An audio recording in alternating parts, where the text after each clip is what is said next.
जय हिंद। नमस्कार दोस्तों, अगर आप सभी एनडीए ग्रुप सी के लिए फॉर्म को अप्लाई किया था जो कि खड़कवासला से भर्ती निकल के आई हुई थी, तो फाइनली आप सभी के लिए बड़ी खुशखबरी है क्योंकि आप सभी का यहाँ पर एसएमएस के साथ साथ अब यहाँ पर एडमिट कार्ड भी आप सभी का जारी कर दिया गया है। अब आप सभी अपना एडमिट कार्ड कैसे डाउनलोड कर सकते हैं, और एक आप सब के अंदर जो कि बहुत ही बड़ा डाउट चल रहा है, और डाउट यह है कि क्या कितने परसेंट नंबर वालों, मतलब अगर आपने टेंथ तो किया होगा तो बात सिंपल सी बात है क्योंकि टेंथ के बेस पर भर्ती थी।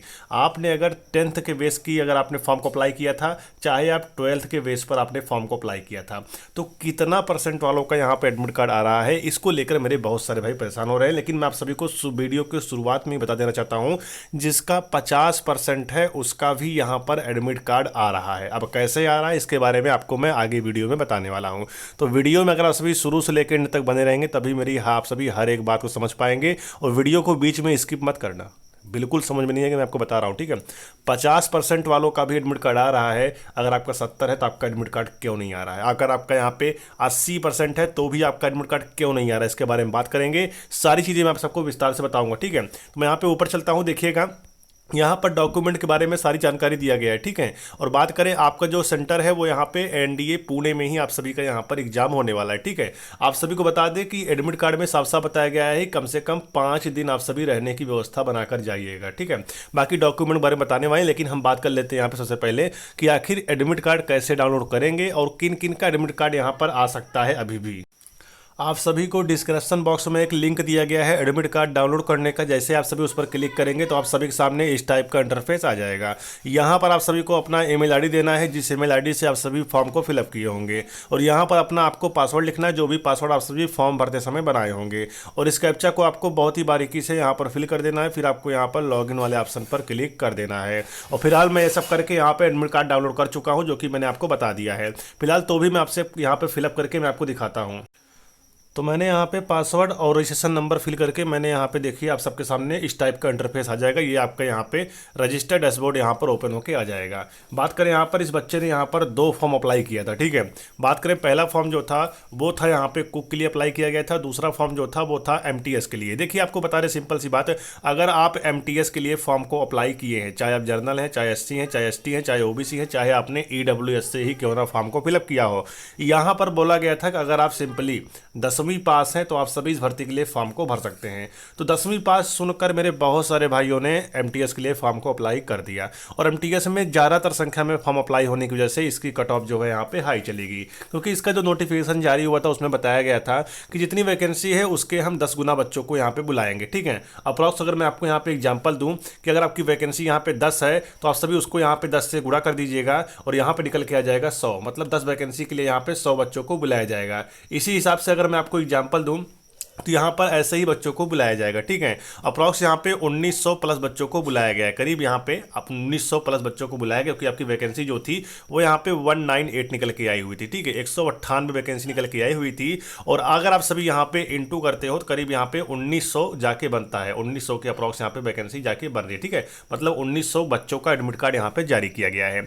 अब यहाँ पे बड़ा मुद्दा ये उठता है कि 50% वालों का एडमिट कार्ड आ गया, 70% वालों का एडमिट कार्ड नहीं आ रहा है, क्या मैटर है? तो देखिए आपको मैं पहले समझा दिया लेकिन आप सभी समझ नहीं पाए होंगे, लेकिन मैं आपको फिर से समझा देता हूं। देखिएगा, देखिए मैं अगर आपको एग्जांपल दूं, जैसे मान लो आप सभी यहां पर कुक के लिए फॉर्म को अप्लाई किए हो, ठीक है। तो कुक के लिए टोटल यहां पे 14 वैकेंसी निकल के आई हुई थी। कितनी आई हुई थी? 14 वैकेंसी निकल के आई हुई थी। अब 14 में क्या था, 10 वैकेंसी तो सिर्फ जनरल के लिए थी, 10 वैकेंसी कुक में सिर्फ जनरल की थी। और इसी प्रकार से बात करें 2 वैकेंसी ईडब्ल्यूएस के लिए निकल के आई हुई थी। अब बहुत सारे भाइयों ने क्या सोचा कि मेरा किसी तरीके से यहाँ पे एडमिट कार्ड आ जाए तो मैं तो पेपर तो निकाल ही लूंगा, ठीक है।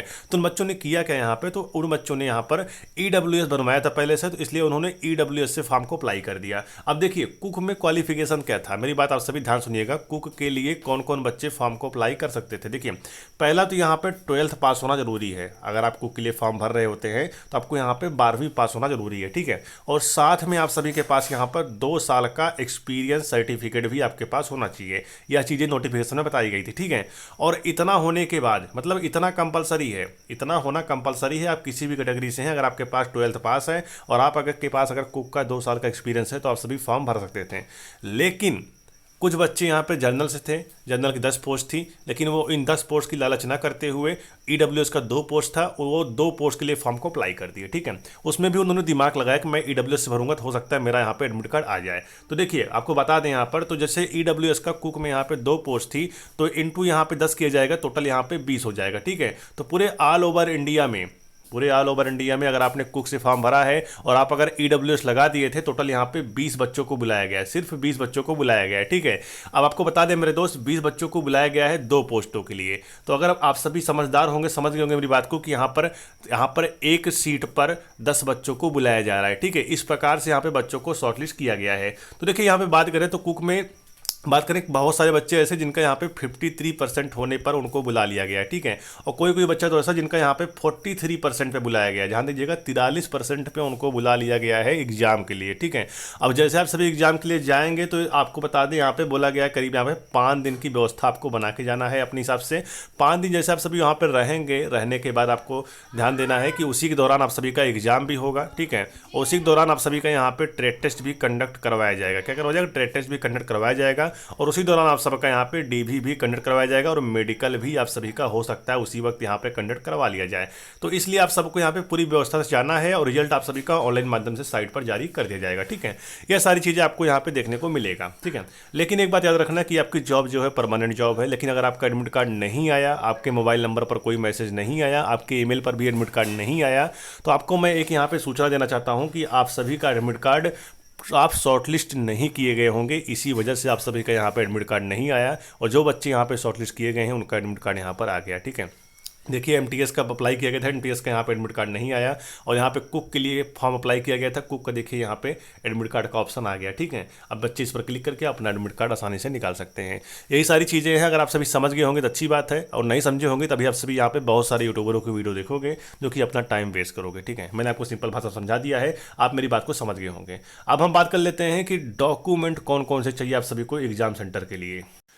आप सभी यहाँ पर चेकआउट कर सकते हैं। देखिए यहाँ पे एडमिट कार्ड मैंने निकाल लिया है, यहाँ पे देखिए निर्देश लिखा गया है, निर्देश में क्या क्या लिखा गया है, ध्यान से मेरी बात को सुनिएगा। देखिए ए में यहाँ पे बताया गया है, परीक्षा केंद्र के भीतर प्रतिबंधित वस्तुएं जैसे मोबाइल, स्मार्ट घड़ी और ब्लूटूथ डिवाइस सहित अन्य इलेक्ट्रॉनिक गैरेज, ठीक है, उसके बाद गैजेट प्रतिबंधित है, मतलब ये सब आपको लेके परीक्षा हॉल के अंदर नहीं जाना है।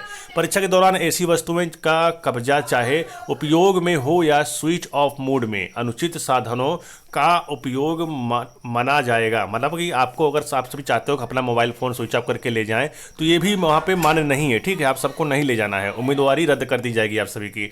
उसी साथ में बी नंबर बताया गया है यहाँ पे, चयन परीक्षाओं में शामिल होने वाले उम्मीदवारों को कोई टीएडीए नहीं मिलेगा। ये बात यहाँ पे कंफर्म है, कोई आपको यहाँ पे टीएडीए नहीं मिलने वाला। ठीक है, उसी साथ में यहाँ पे ऑप्शन नंबर सी बताया गया है, उम्मीदवारों की उम्मीदवारी पूर्णतः अनंतिम है। यह सलाह दी जाती है कि उम्मीदवारों को यहाँ पे स्वयं संतुष्ट होने।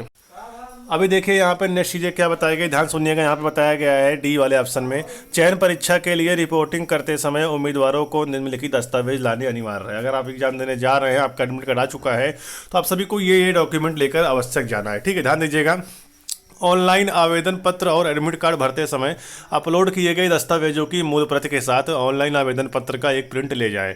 आप सभी जब फॉर्म भर रहे थे तो आप सभी को एक प्रिंट मिला होगा। ठीक है, फॉर्म भरते समय उस प्रिंट को आपको लेकर जाना है, साथ में आप सभी का जो एडमिट कार्ड है उसे भी लेकर जाना है। ठीक है, उसके बाद बताया गया है, पदों के लिए आवश्यक न्यूनतम शैक्षणिक योग्यता से संबंधित मूल प्रमाण पत्र और अंकों के विवरण के साथ स्वसत्यापित फोटोकॉपी के 2 सेट लेकर जाना है। आपने जो भी, मतलब जैसे मान लो आप 10th की बेस की भर्ती देख रहे हो, ठीक है, आपने 10th लगाकर फॉर्म को अप्लाई किया, तो आपको अपना 10th की मार्कशीट लेकर जाना है।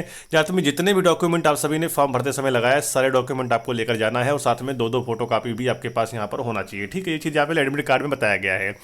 थर्ड नंबर बताया गया यहाँ पे, उच्च शिक्षा प्रमाण पत्र, डिग्री प्रमाण पत्र, अंकों का विवरण यदि कोई हो। ठीक है, जैसे मान लो आप ने 10th के बेस पर फॉर्म को अप्लाई कर दिया। ठीक है, अदर में आप सभी यहाँ पे 12th, और साथ में अगर आपने बीए कर रखा है या फिर बीएससी कर रखा है या फिर अदर में कोई भी डिग्री अगर आपने प्राप्त कर रखा है, तो उसे भी आप सभी लेकर जाइएगा। अपने साथ में आपको 2-2 फोटोकॉपी भी उसका भी लेकर जाना है। ठीक है, उसके बाद जन्म तिथि और अनुभव से संबंधित प्रमाण पत्र दस्तावेज लेकर जाना। जैसे आप सभी यहाँ पे कुक के लिए फॉर्म अप्लाई किए, कुक में यहाँ पे 2 साल का एक्सपीरियंस मांगा गया था, तो आपको अपना एक्सपीरियंस सर्टिफिकेट भी लेकर जाना है। साथ में आपको अपने 10th की मार्कशीट लेकर जाना है एज प्रूफ के लिए, ठीक है, कि हमारा एज का जो प्रूफ दिखाने के लिए 10th की मार्कशीट यहाँ पे आवश्यक है।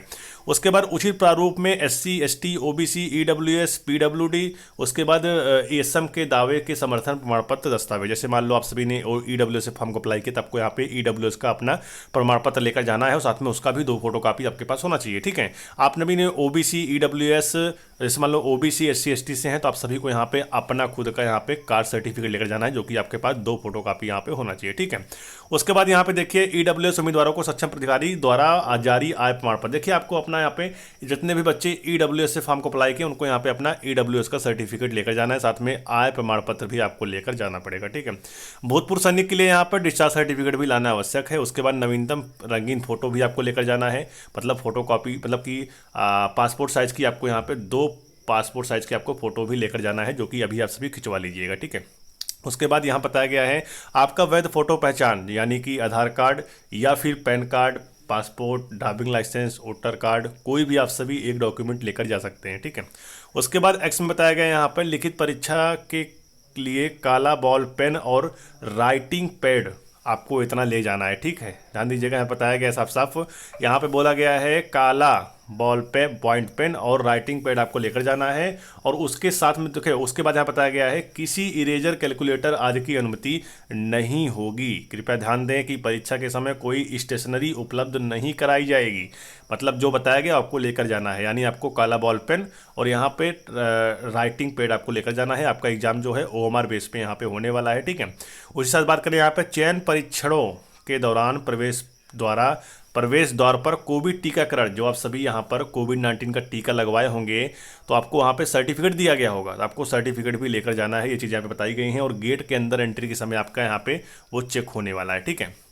अब आपको बता दें यहाँ पर कि अगर आप सभी सिलेबस के अकॉर्ड, मतलब अगर आप सभी सिलेबस की वीडियो पाना चाहते हैं कि आपका एग्जाम कितने समय दिया जाएगा, आपके एग्जाम में किस प्रकार से आपका एग्जाम होगा, ऑनलाइन होगा या फिर ऑफलाइन होगा, क्या क्या आपको एग्जाम में लेकर जाना है, सारी चीज़ें मैं आप सबको फिर से वीडियो बनाकर जानकारी दूंगा। लेकिन आप सबको एक काम करना पड़ेगा, काम यही करना पड़ेगा, आप सबको इस चैनल को सब्सक्राइब कर लेना है, ठीक है।